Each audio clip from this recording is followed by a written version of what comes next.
여성 운전기사님께서 조이와의 만남을 통해서 이런저런 이야기를 나누게 되었고, 결국 그 운전기사의 전해준 그 이야기를 통해서 이 조지라고 하는 사람은 자기만의 삶의 에너지 버스를 운전하게 되는 내용입니다. 그 운전기사가 알려준 인생을 행복하게 만드는 10가지 룰을 그가 버스를 타고 출퇴근을 하면서 2주간 그 하나하나를 실행을 하게 됩니다. 근데 그는 2주간 이 10가지 룰을 하나씩 이행하면서 그는 놀라운 변화를 겪게 됩니다. 그는 그때 이미 이혼 위기 속에 놓여진 남자였습니다. 그리고 새 아이의 아빠였지만 그들에게는 무덤덤한 아빠에 불과했습니다. 그리고 회사에서는 팀장이었지만 곧 언제 잘릴지 모르던, 그리고 그 모든 팀이 언제 박살날지 모르는 그런 상황에 놓여 있었습니다. 그런데 이 조지가 10가지 룰을 성공적으로 수행한 덕분에 멋지게 자신의 삶도, 그리고 직장 내에서의 모든 삶도 기사회생하게 된다는 스토리를 엮은 책이 바로 이 에너지 버스라고 하는 책입니다.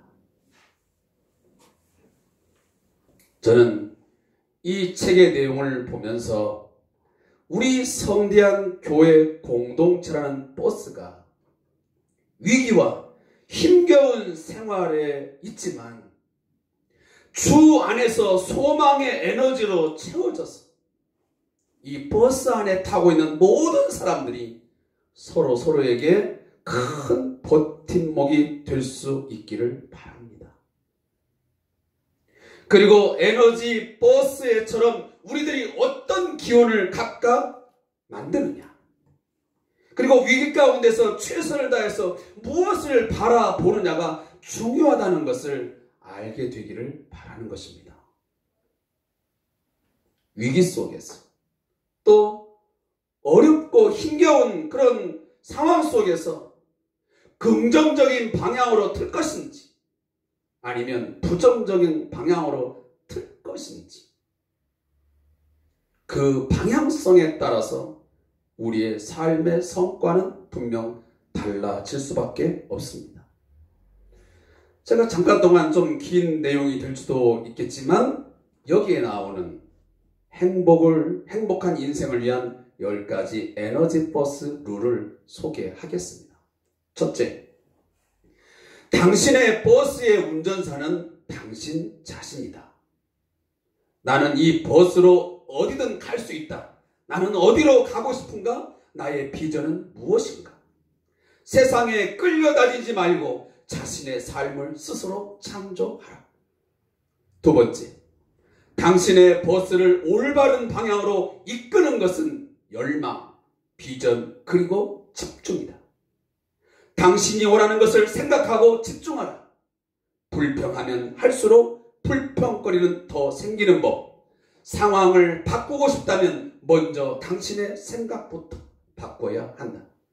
셋째, 당신의 버스를 긍정 에너지로 연료로 가득 채워라.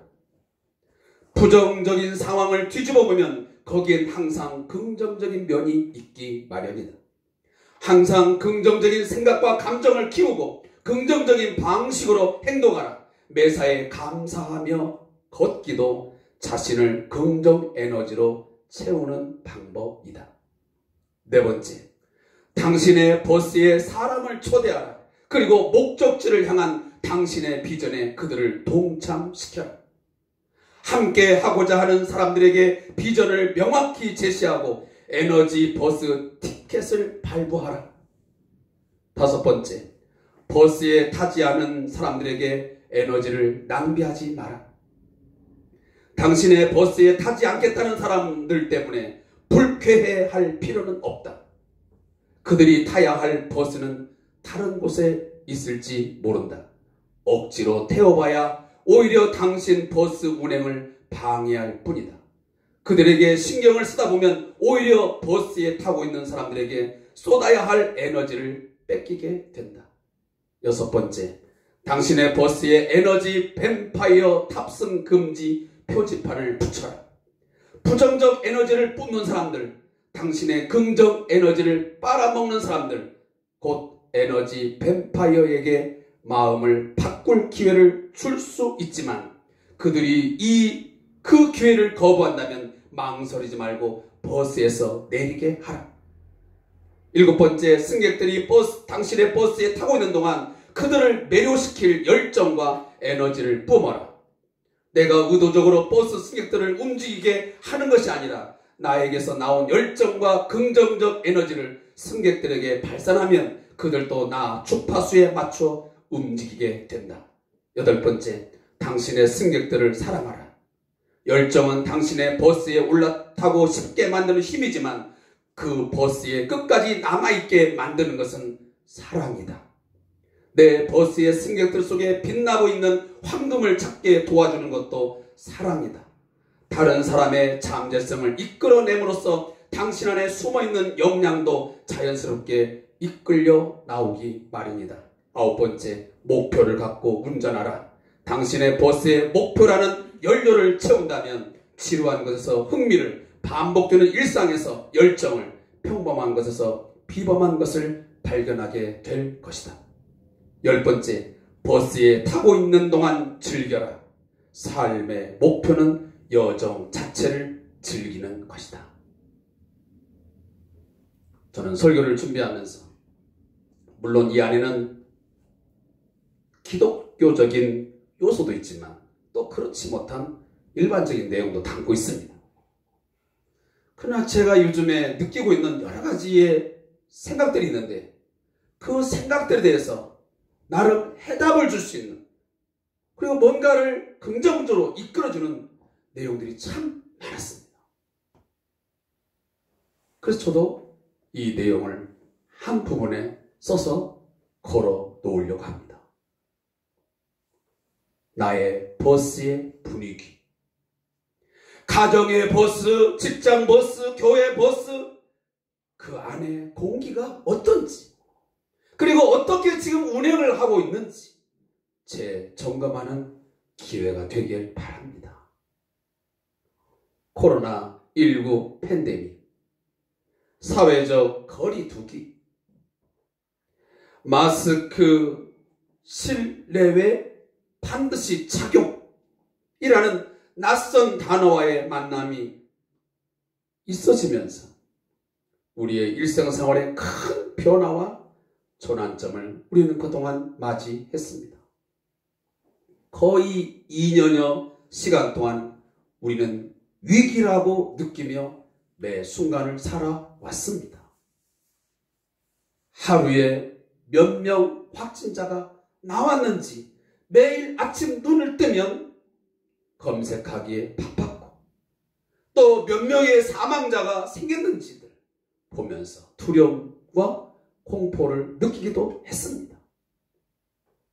그러면서 우리는 많은 것을 잃어버리기도 했습니다. 어떤 사람은 직장을 잃어버리기도 하고, 또 사업장이 무너진 사람도 있고, 또 그 이유로 인하여 결국 가정이 해체된 분도 있습니다. 교회 공동체도 많은 변화와 갈등이 생겼습니다. 예배의 형태가 급변했습니다. 대면 예배, 비대면 예배라는 용어를 접해야겠고, 그러면서 신앙생활과 교회 생활의 혼란과 갈등이 야기된 것이 사실입니다.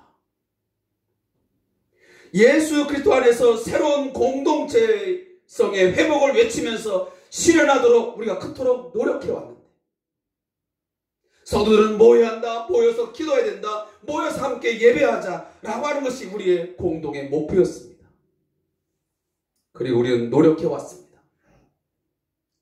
그런데 보다시피 공동체성이 희미해져 가고 있고 극단적인 표현이 될 수 있을지는 모르겠지만 이미 무너져 가고 있는 것이 여기저기에서 보여집니다.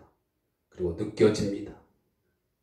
공동예배, 함께하는 예배, 성도 간의 친밀한 인격적인 관계 속의 교제가 위기를 맞이하고 있습니다.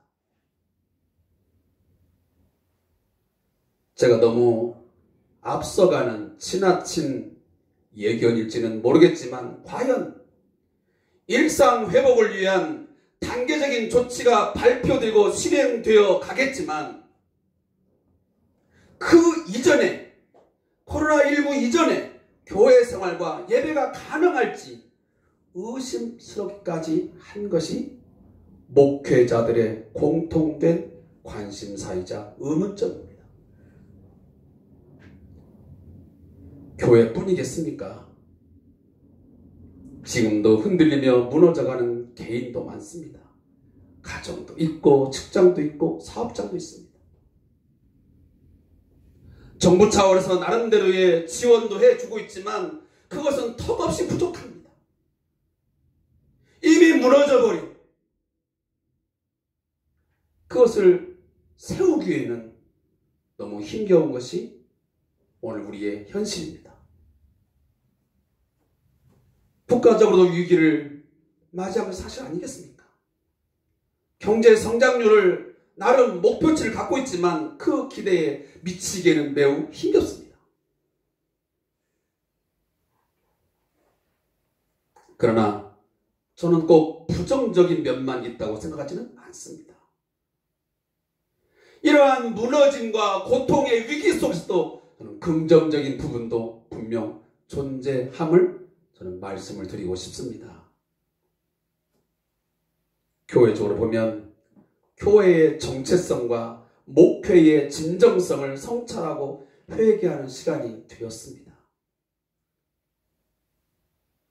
제가 얼마 전에 어떤 목사님 만나니까 그 말씀 하시더라고요. 이번 비대면 예배가 이루어지면서 내가 그동안 어떤 목회를 해왔는지, 어떤 목회가 참 목회인지를 돌아보는 그런 성찰의 시간이 되었다고. 아마 우리 성도님도 많은 깨우침과 또 성찰의 시간이 있었을 것입니다. 우리가 매주 함께하는 이 공동예배의 가치, 소중함을 깨닫는 기회였습니다. 그리고 우리 인간의 한계와 연약함을 깨닫는 시간도 되었습니다.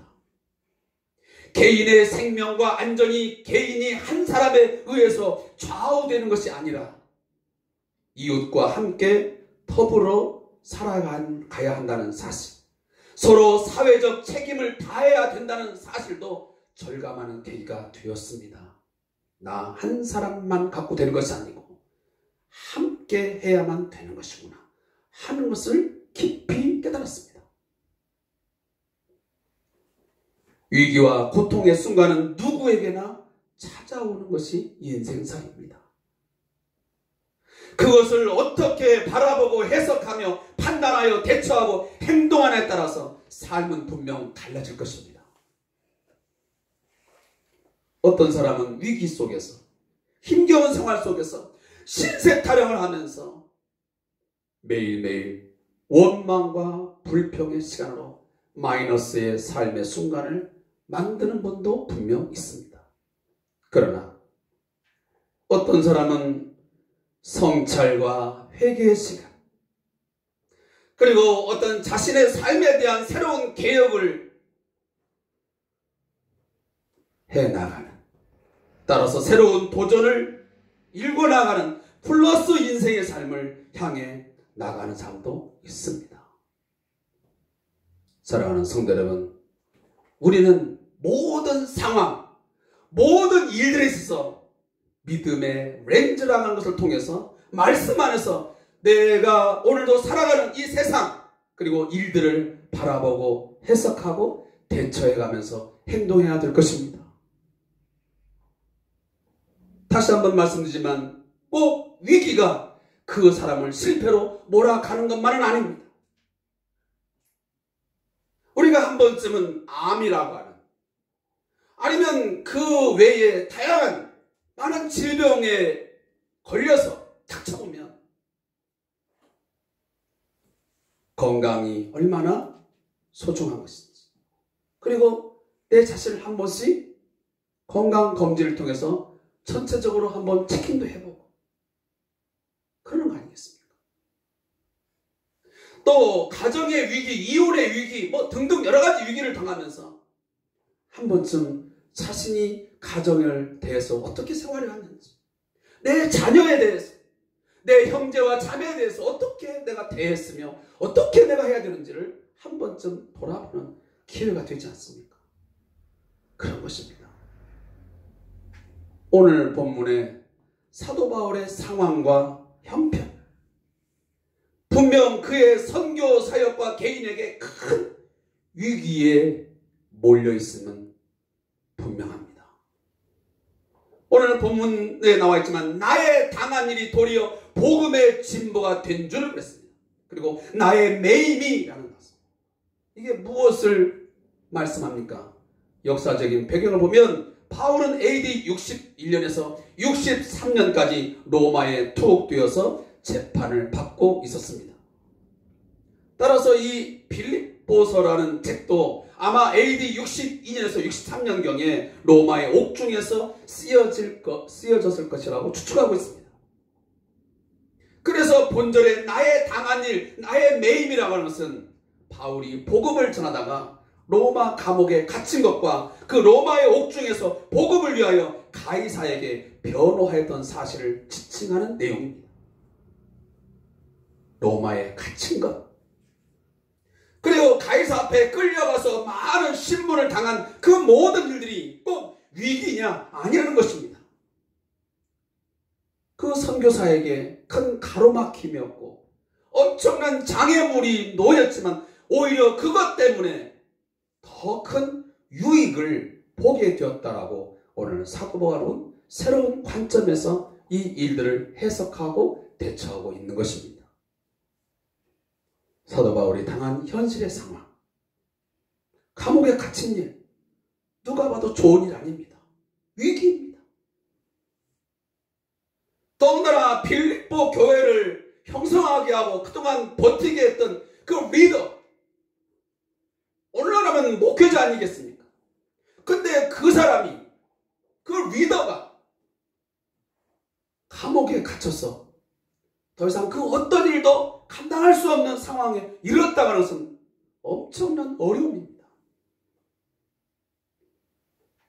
온 유대와 사마리아 땅까지 복음을 전하라는 주의 명령을 쫓아서 복음을 전하는 사도 바울. 그리고 주님이 말씀하셨습니다. 내 이름, 주 예수 그리스도를 이방인과 임금들과 이스라엘 자손들에게 전하기 위하여 택한 나의 그릇이라는 말씀에 순종해서 그는 그동안 내가 달려갈 길과 주 예수께 받은 사명 곧 하나님의 은혜의 복음을 증언하는 일을 마치려 하면은 나의 생명조차 조금도 귀한 것으로 여기지 아니하고 달려간다고 그는 고백했습니다. 그렇게 끊임없이 달려가는, 그리고 진력하고 있는 사도 바울에게 이 감옥 생활은 최대의 위기였고 고통의 시간들이었음이 틀림이 없습니다.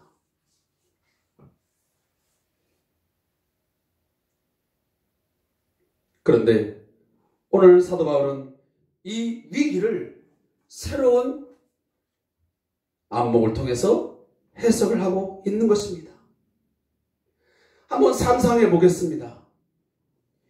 이 사도 바울이 로마 감옥에 갇혔다는 소식을 들었을 때에 그 빌립보 교회 공동체 안에 얼마나 많은 말들이 무성했겠습니까? 얼마나 큰 혼란을 야기시켰습니까? 교회 안에는 분명 갈등과 위기의식을 느꼈을 것입니다. 어떤 사람들은 사도 바울의 선교사역이 이제 끝났다. 하나님께서 어떻게 그렇게 로마의 로마의 감옥에 갇히게 그냥 놔둘 수 있겠는가 하면서 원망하고 불평을 쏟아내는 사람도 있었겠지요. 그리고 또 하나는 그 사도 바울이 전한 그 복음에 대해서 의심을 했을 것이고 아마 회의적인 부정적인 말들을 쏟아내는 사람도 있었을 것입니다. 그래서 빌립보 교회 그 공동체를 무너뜨리게 하는 그러한 좋지 못한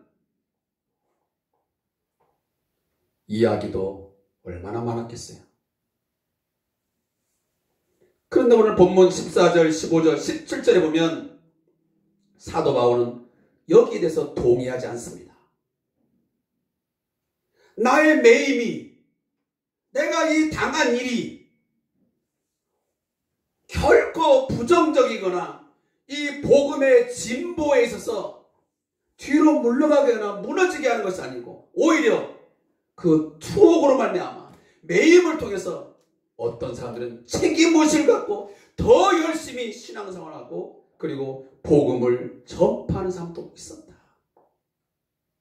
사도 바울이 매이기 전에는 그렇지 않았는데 바울 사도가 그 로마 감옥에 갇히는 순간 그 복음에 대해서 더 큰 열정을 가지고 그 복음의 내용에 합당한 삶을 살 뿐만 아니고 더 담대하게 복음을 증거하는 믿음의 사람들이 있었다고 하는 사실을 오늘 사도 바울은 로마 감옥에서 편지를 통하여 빌립보 교회에게 전하고 있습니다. 물론 어떤 사람 중에는 투기와 분쟁으로, 하지만 바울과 경쟁심에 사로잡혀서 바울이 그동안 이렇게 했으니 어차피 사도 바울이 갇힌 동안 내가 이번 기회에 더 열심히 이렇게 해서 사도 바울보다 내가 더 드러나고 내가 전한 그 선교사역, 복음사역이 더 빛나기를 원해서 열심히 뛴 사람이 있습니다. 그게 바로 시기와 분쟁으로, 투기와 분쟁으로 했다는 본문입니다. 그래서 어찌 보면 좋지 못한 그런 마음을 가지고 했지만 어쨌든 간에 순수하지 않은 동기에서 했지만 사도 바울의 마음은 그리스도가 전파되었다면 내가 그동안 예수가 그리스도시요 예수가 주라는 사실을 복음을 통해 전파했는데 내가 전하지 못하는 그 내용을 시기와 분쟁으로라도 또 투기의 목적을 갖고라도 전했다면 나는 그것 또한 나는 기뻐하고 내가 기뻐하리라 라고 말씀합니다. 최대의 위기, 자기의 현재 처한 상황을 바라보면 원망과 불평을 늘어놓을 수밖에 없지만 그는 그 자신의 사역을 붙드시고 이끄시되 마침내 선한 열매를 맺게 하시는 하나님께 시선을 집중했기 때문에 그는 기뻐할 수 있었고 그는 앞으로도 기뻐할 거라고 다짐하고 있는 것입니다.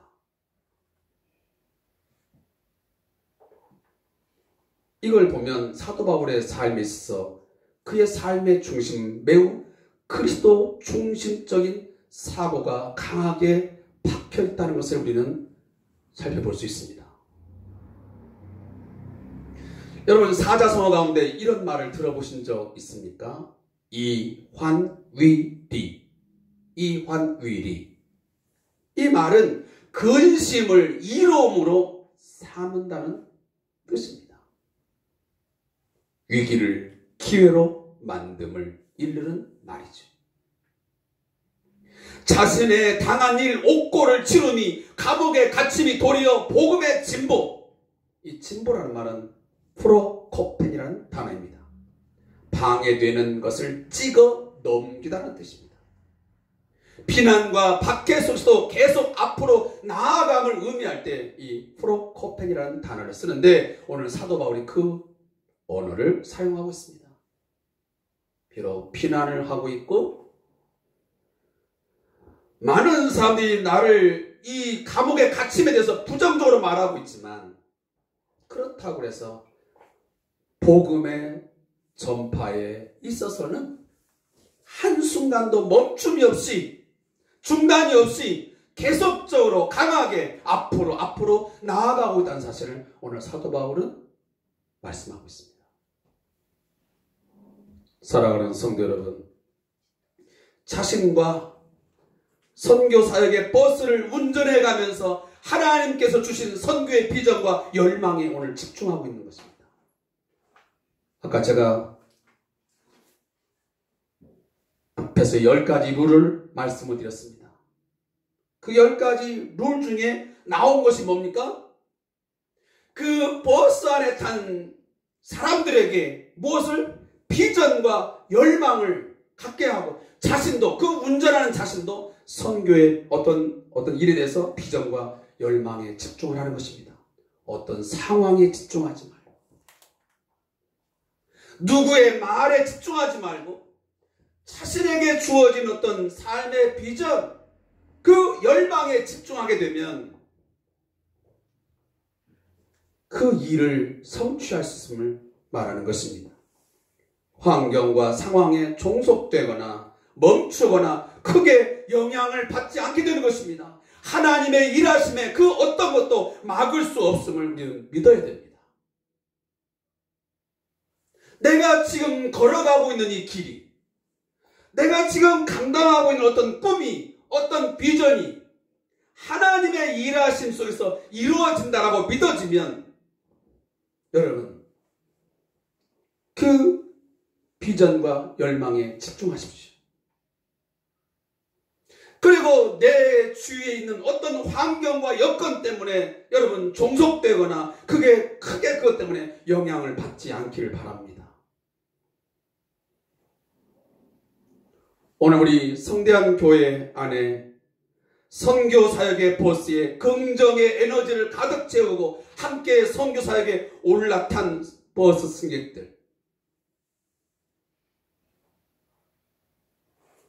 복음 전파에 대한 열정과 긍정의 에너지를 발산할 수 있기를 바라요. 제가 오늘 본문을 보면서 느끼는 것은 사도 바울도 자신의 선교 사역의 버스에 하나님께서 일하신다. 내가 비록 감옥에 갇혀 있고 옥고를 치르고 있지만, 그러나 이 일을 통해서 복음의 진보가 더뎌지거나 멈춰지는 것이 아니고 더 강하게, 더 능력 있게 진전되고 있다고 하는 이 긍정의 에너지를 필립보 교회 성도들에게 심어주는 것입니다. 그 에너지를 지금 발산시키는 겁니다. 절대로 주저하지 말아라. 멈추지 말아라. 너희들에게 받은 그 복음, 그 주 예수 그리스도에 대한 그 사랑, 그런 것들을 더 강하게, 더 믿음으로 강하게 갖고 지켜나가라고 오늘 사도 바울은 말씀하고 있는 것입니다. 사랑하는 성도 여러분, 참으로 믿음의 눈이 아니면 이 고백은 불가능한 고백입니다. 사도 바울 자신이 낙천적이거나 긍정적인 사람이기 때문에 나온 말이 아닙니다. 믿음의 눈으로 하나님의 일하심을 보았기 때문에 이런 고백이 가능했던 것입니다. 자신의 매임이 복음의 진보가 된다고 하는, 오히려 복음의 진보의 좋은 기회라고 하는 것을 고백할 수 있는 것은 아무나 할 수 있는 고백이 결코 아니라는 것입니다. 분명히 말씀드립니다. 복음을 증거하는 증거자, 선교사는 감옥에 갇힐 수도 있고 순교할 수도 있습니다. 그러나 하나님 나라의 복음은, 예수 그리스도의 복음의 전파는 갇히거나 죽임을 당하지 않습니다. 지금도 많은 선교지에서 선교사님들이 갇히거나 추방당하거나 순교당하는 일들이 있습니다. 그런 일은 과거에도 있었고 지금도 있고 앞으로도 있을 것입니다. 최근에 저희 교단의 기독신문에 보니까 코로나19로 인해서 순교의 제물로 하나님께 드려진 선교사님들 몇 분이 있습니다. 저희 교단 안에.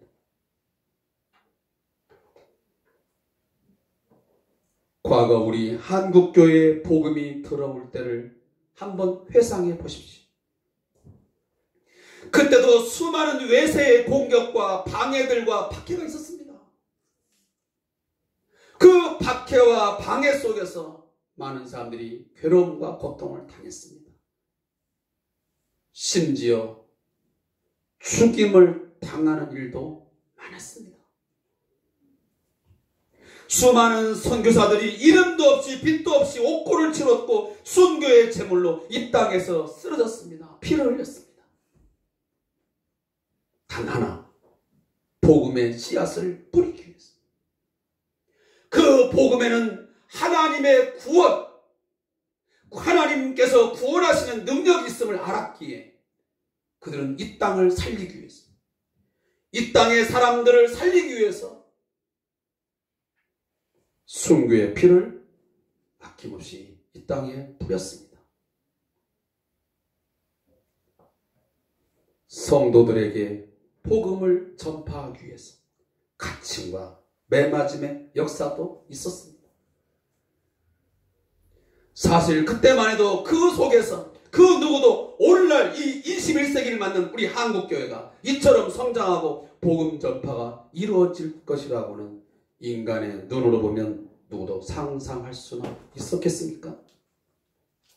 이 조선 땅에, 이 암흑의 땅, 정말 절망적인 이 암흑의 땅 조선에 이처럼 수많은 교회가 세워지고 기독교적인 이 문화가 형성되리라고 누가 생각을 했겠냐?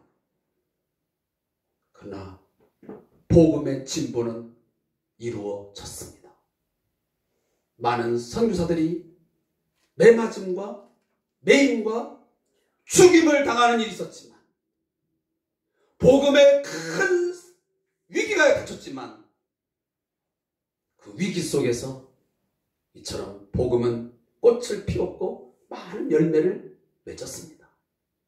지금도 코로나19 상황도 저는 마찬가지라고 생각합니다.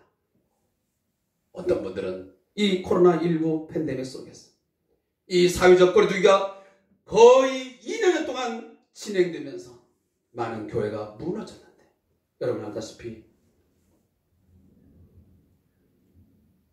경제적인 어려움 때문에 예배당을 폐쇄한 분도 꽤 있습니다. 그러나 우리는 믿습니다.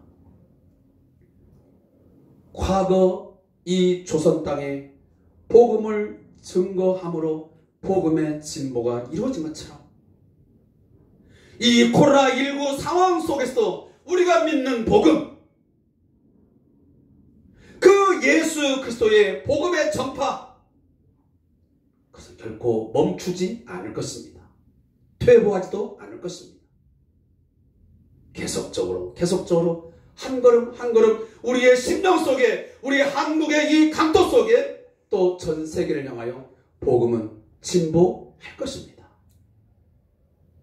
오늘날 우리 한국교회 상황도 염려되고 걱정되는 부분이 분명히 있습니다. 그러나 이 땅에 심겨진 복음은 코로나19로 인한 많은 어려움의 위기 속에서도 분명 중단되거나 무너지는 것이 아니라 오히려 복음의 진보, 진전을 가져오리라고 저는 확신합니다.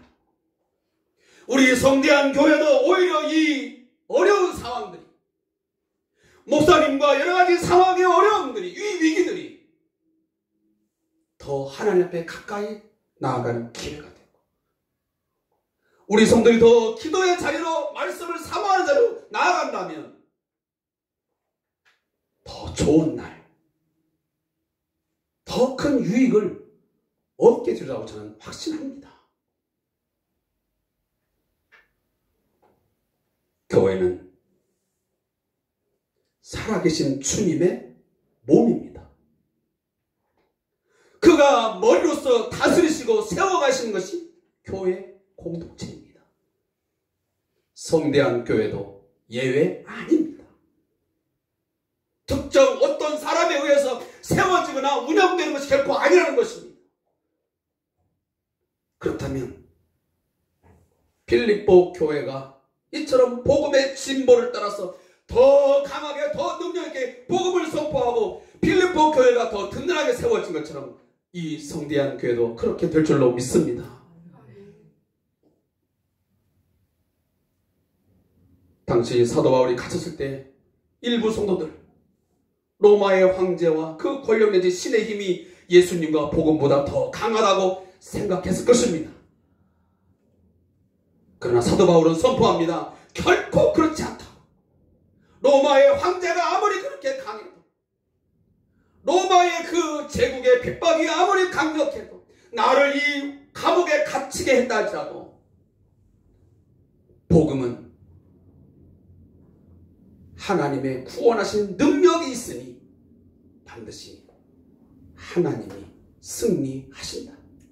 예수 그리스도의 복음이 승리하게 될 것이다 라고 하는 것이 사도 바울의 선포이자 고백입니다. 다시 한번 여러분에게 선포합니다. 복음은 믿는 자에게 구원을 주시는 하나님의 능력입니다. 그리고 그 복음 안에서 세워진 우리 성대한 교회 공동체, 우리 한국교회는 결코 무너지지 않습니다. 약하지 않습니다. 물러서지 않을 것입니다. 계속 세워질 것이고 진전될 것이고 마침내 그의 나라는 이 교회를 통해서 이 땅 위에 든든하게 세워질 것입니다. 그렇게 함으로 구원하심과 능력과 영광이 오직 하나님과 그의 어린 양 예수 그리스도에게 있음을 경험하게 될 것이고 그 경험한 모든 성도들은 구원하심과 능력과 영광이 하나님과 그 어린 양 예수 그리스도에게 있습니다 라고 하면서 찬양과 경배를 올리게 될 것입니다. 마지막 결론을 맺습니다. 사랑하는 성도 여러분, 우리 성대한 교회의 성도 여러분,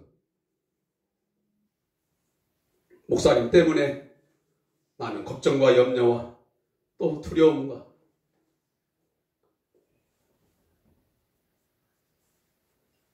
부정적인 생각을 하는 분들이 있습니까? 그가 전한 복음, 그 복음이 중요합니다. 아마 목사님도 그 복음 안에서 우리 성도 한 사람 한 사람들이 더 열정을 가지고 복음 안에서 그 복음을 이 광명 삼동 아니 더 나아가서 광명시 전 지역에 증거하기를 원하실 것이고 저는 그렇게 될 줄로 저는 믿습니다. 내가 지금 하고 있는 일, 감당하고 있는 사역들이 하나님이 허락하신 비전과 사역이라면 위기 속에서 절망하거나 포기하지 마십시오. 하나님의 놀라운 섭리하심과 그 손길이 그 위기 속에서 무너짐의 순간에 붙드시고 이끌어가심으로 도리어 진보가 될 줄 믿으시기 바랍니다. 결국 예수 그리스도가 전파되고 증거된다면 여러분 내가 어떻게 됐든 상관없습니다. 저도 저 자신이 어떻게든 상관이 없습니다. 누구만 전파된다면 예수 그리스도만 전파된다면 저는 기뻐할 것이고 또 기꺼이 기쁨으로 이 사역을 감당할 것입니다. 함께 여러분들 진력해 주시고 기도해 주시기를 다시 한번 당부의 말씀을 드립니다. 기도하겠습니다.